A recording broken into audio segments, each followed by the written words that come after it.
கர்ச்சீஃபில் முகத்தை மறைத்துக் கொண்டு வரும் இவர்தான் பெண் காவலரின் மறைவுக்கு காரணமாக இருந்ததாக சொல்லப்படும் காவலர்.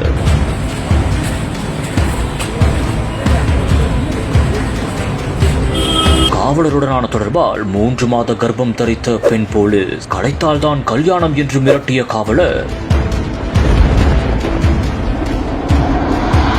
அதிக அளவு பணிச்சுமை வழங்கியதால் ஒரு உயிரை களைந்து விட்டதா கணவரிடம் கடைசியாக பெண் காவலர் சொன்ன வார்த்தை.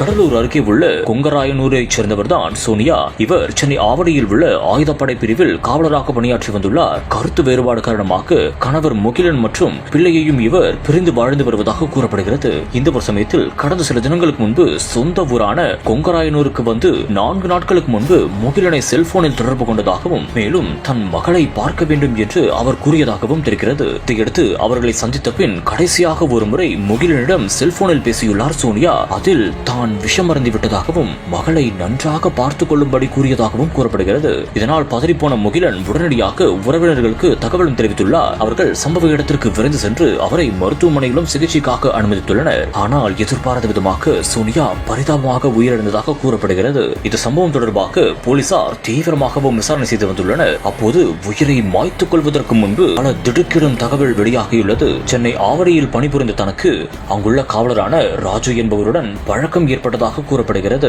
அப்போது நாளடைவில் நெருங்கி பழகியதால் 3 மாதம் கர்ப்பம் தரித்ததாகவும் கூறப்படுகிறது. மேலும் கர்ப்பத்தை கலைக்க வேண்டும் என்றும் கணவரிடம் இருந்து விவாகரத்து பெற வேண்டும் என்று அந்த காவலர் வற்புறுத்தியதாகவும் கூறப்படுகிறது. மேலும் கர்ப்பத்தை கலைத்தால் மட்டுமே உன்னை திருமணம் செய்து கொள்வேன் என்று மிரட்டியதாகவும் தெரிகிறது.